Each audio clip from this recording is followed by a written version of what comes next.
लेकिन ये देखिए मैनुअल का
तो हो गया।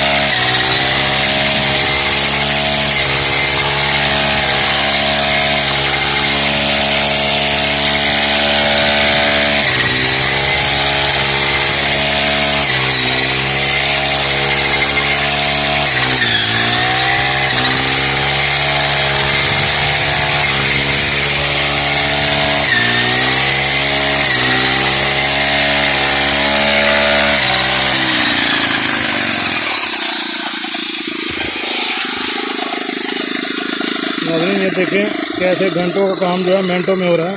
ये रोड ग्राफ जो है ये ऑपरेटर की मदद से काटा जा रहा है। ये देखिए आपको मैं दिखा रहा हूँ। हमारी ये 3 मिनट की वीडियो में अब अगर आप देख लें 1 2 3 4 5 6 रॉ जो है तो 3 मिनट में कट गए हैं। ये चाह रहे हैं कितनी स्पीड से ये जो है घास काटा जा रहा है।